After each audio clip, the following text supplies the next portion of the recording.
Əziz abituriyentlər, mən Birlik Təhsil Mərkəzinin tarix müəllimi Xəyyəm müəllim sizlər üçün 24 may 2026-cı ildə keçirilmiş qəbul imtahanında ikinci qrup tarix suallarının izahını verirəm. Kanalımıza abunə olmağı unutmayın. Hər birinizə uğurlar. 31-ci sual. 13-cü əsrin 30-cu illərin sonu, 50-ci illərin ortaları Azərbaycan tarixi üçün sərcəvidir. Bəllidir ki, 1239-1256-cı illərdə Azərbaycan Ali Monqol Xaqanlığının canişinləri tərəfindən idarə olmuşdur. Düzgün cavab Y variantıdır. 62-ci sual. Eradan əvvəl 2-ci minilliyin sonlarında Mikena mədəniyyətinin məhv olma səbəbi nə idi? Dori tayfalarının Yunanistana yürüş etməsi. İkinci sualın cavabı C bəndi. Əsası Kəngərli tayfası tərəfindən qoyulmuşdur. Bilirik ki, əsas Kəngərli tayfası tərəfindən qoyulmuş xanlıq Naxçıvan xanlığıdır və İrəvan xanlığının ümumi cəhətləri nədir? Sualda Naxçıvan və İrəvan xanlıqlarının oxşarlığını soruşur. Müəyyən müddət Qarabağ xanlığından asılı olmuşdur. Hər ikisinə aiddir. Hər ikisi keçmiş Çuxurşət bəylərbəyinin ərazisində yerləşirdi. Düz cavab D bəndidir. Burada 2 Rusiya ilə Gevgevsk müqaviləsi yoxdur. Türkmənçay Gülüstan müqaviləsinə aiddir. Gülüstan da Qacarların tərkibində qalır. Düzgün cavab D bəndidir. 64-cü sual. 19-cu əsrin 80-ci illər Şimali Azərbaycan iqtisadiyyatı üçün sərcəvidir. 1883-cü il Bakı-Tiflis dəmir yol xəttinin işə salınması. Tül torpağında irsi mülkiyyət hüququ 46-da verilmişdi. Sahibkar kəndlərin müvəqqəti mükəlləfətlikdən azad olunması mükəlləfətdən 1912-dədir. Hazinələrdə Tağyerin toxuculuq fabriki 1900-dədir. Mülkədarların kəndlilər üzərində polis məhkəmə hüququnun ləğvi də 1865-dir. Uyğur dövləti ilə ikinci Göytürk dövlətinin oxşarlığı nə idi? Hər ikisi, yəni Uyğur dövlətini ikinci Göytürk dövlətindən fərqləndirirdi. 9-cu əsrin 40-cı illərində sübut etməsi, 842-də sübut edib Uyğurlar. Düz cavab biri budur. Biri də 5-dir, Tibetliləri məğlub edərək Çindən qovulması. Türk mənşəli oxşarlıqdır, Çin üzərinə yürüş oxşarlıqdır, hökmdarı Xaqan titulu oxşarlıq. Düzgün cavab B bəndi olur. Növbəti sualımız. Xalq Cümhuriyyətinə aid səbəb-nəticə əlaqəsinin uyğunluğu. Müəssislər Məclisinə seçkilər haqqında əsasnama parlament fəaliyyətə başladı. Xeyr, parlament bundan əvvəl başlamışdı. Bakı işğaldan azad olundu. Milli Şura fəaliyyətini, Milli Şura Gəncə böhranı, iyun böhranına görə fəaliyyətini dayandırmışdı. Düz cavab 3-dən 4-dür. Mudros müqaviləsindən sonra Osmanlı qoşunları Azərbaycan eləcə də Naxçıvanı tərk ediblər. Əsgəran döyüşü milli ordumuz erməniləri məğlubiyyətə uğradıb. Düzdür. Düz cavab 3-4. Almaniya ilə Türkiyə 1926-da Almaniya, 1932-də Türkiyə Millətlər Cəmiyyətinə üzv qəbul olunub. Düzgün cavab A bəndidir. Xəritədə rəqəmlə verilən ərazilər üçün doğru olmayan fikir elə A bəndindədir. Frank hökmdarı Xlodvik İtaliyanı ələ keçirə bilməmişdir. Düzgün cavab A bəndidir. Növbəti sualımız, deməli burada Əliağa Şıklinski, Səməd bəy Mehmandarov, Hüseyin xan Naxçıvanski bunlara aid uyğunluqdur. Rusiya çarının yeganə müsəlman yavəri bilirik ki, Hüseyin xan Naxçıvanski olub. 3-ə A bəndi, 3-ə A, 4-ə B, həmçinin də 2-yə də Y uyğun olan C, D variantlarındadır. Bir dənə D-yə baxırıq. İlk Azərbaycanlı hərbi təyyarəçi bu Fərrux Ağa Qayıbovdur. Olmadığına görə D-ni çıxaranda düz cavab C variantı qalır. Düzgün cavab C variantı. İkinci Qarabağ müharibəsi dövrünə aid deyil. BMT Təhlükəsizlik Şurası ölkəmizin əleyhinə qətnamə qəbul etməsi. Bunu qəbul etmək istəmişdilər, amma qoşulmama hərəkatının üzvləri imkan verməmişdi. 71-ci sual. 19-cu əsrin ikinci yarısında həm Şimali Qafqaz, həm Mərkəzi Asiya Rusiya tərəfindən işğal olunmuşdu. Düz cavab D bəndidir. Sonra növbəti sual, 20-ci əsrin 20-ci illərin sonu SSR-də, 50-ci illər Çin tarixi üçün ümumi cəhət. Təbii ki, bu kollektivləşdirmədir, zoraki kollektivləşdirmə.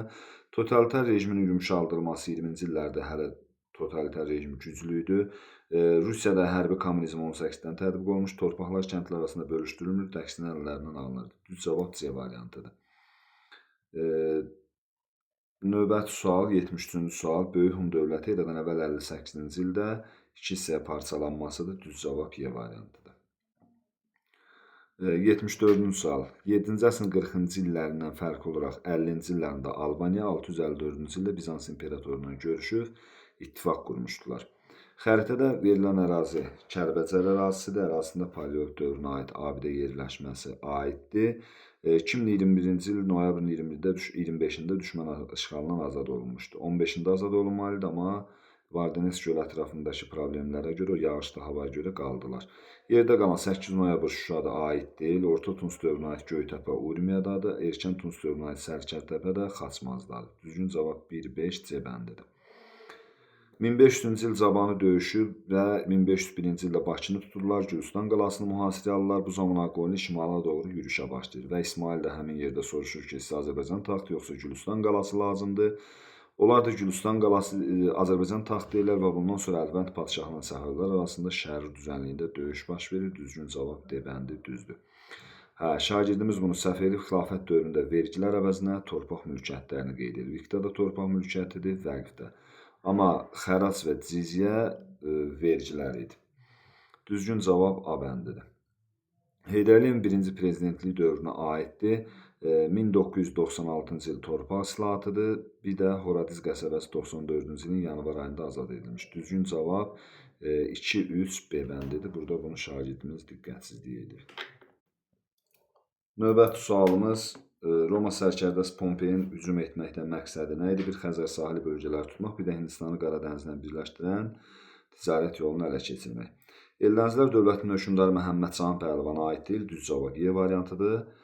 Sultan titulunu ilk dəfə Qızıl Arslan qəbul etmişdi. 81-ci sual hadisələrdən nəyin yerini dəyişsək? Bəli, 1 ilə 2-nin düz cavab. Deməli, burada Seyid Səfər Pişəvərin başçılığı altında Milli Hökumət 1945-in dekabrında yaradılmışdı.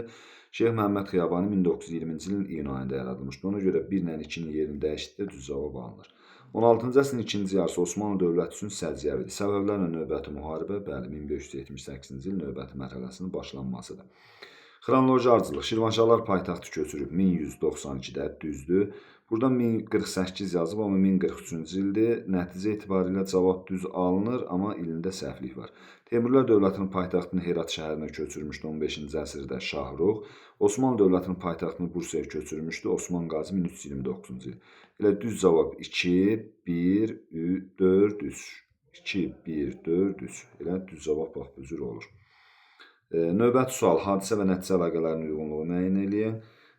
Deməli, burada Prut döyüşü, Prut müqaviləsi Azov dənizi Osmanlıya qaytardı. Azov qalası təbii ki, bu düzdür. Parisdə müqavilə imzalandı, ABŞ müstəqilliyi tanındı. Bu da düzdür. Bir də 30 illik müharibədə Qərbi Avropada üstünlük İspaniyadan Fransaya keçmişdi. Bu da düzdür. Düzgün cavab 1, 2, 5 olur. Burada deyəsən, şagirdimiz 1-5 qeyd edir. Düzgün cavab 1, 2, 5. Növbəti sualımız. Rəvvadilər Şirvanşahlar ilə oxşar, amma Salarilərdən fərqli. Bəli, ərəb mənşəli olması həm Rəvvadi, həm Şirvanşaha aiddir, amma Salarilər türk mənşəli idi. Sonra Böyük Səlcuq dövlətinin asılı olması. Rəvvadilər 1054-də, Şirvanşahlar 1066-da asılı düşdülər Səlcuqlardan, amma Salarilər həmin vaxtı yox idi. Slavyanların hücumuna Rəvvadilər məruz qalmadı. Dəbil əmirliyini özünə birləşdirmək uyğun deyil. Düzgün cavab 1 və 2. Neolit eneolit üçün oxşar cəhətlər. Əkinçilikdə toxadan bəli var, saxsı qablar var, təsərrüfatda daş alətlər var. 1, 3, 5 düz cavabdır. İlkin şəhər mərkəzləri Orta Tunçdadır, Süni Suvarma Erkən Tunçdadır. Düzgün cavab 1, 3 və 5. Uyğunluq, Otlukbeli döyüşü Osmanlı Ağqoyunlu arasında olmuşdu. 1-ə A ilə D düz yazır. Mərv döyüşündə də Səfəvilər iştirak etmişdi. Amma ki, Səfəvlərlə Şeybanilər vuruşub, Şeybanlərin adı yoxdur. 1-ə A, D, 2-yə C. Növbəti, yəni mətni hər kəs oxuyub, ona görə bilirik ki, mətndə bizə sonuncu iclasdan danışır, yəni Səfəvilər, Cumhuriyyət dövrünün sonuncu iclasıdır. Deməli, burada bizdən mətndə haqqında bəhs edilən qərarın qəbul edilməsinə kəskin etiraz edən parlament üzvlərindən birinin adını soruşur. 2 nəfərdir. Biri Məmmədəmin Rəsulzadədir, digəri Şəfi bəy Rüstəmbəyovdur. Hər hansı birini yazırsınızsa düz götürülməlidir. Haqqında bəhs edilən partiya hakimiyyətin təhvil verilməsi zamanı qoyulan şərt hansı idi? Burada şagirdimiz daxili muxtariyyət yazmışdı, amma daxili muxtariyyət deyil, daxili müstəqillik olmalı idi.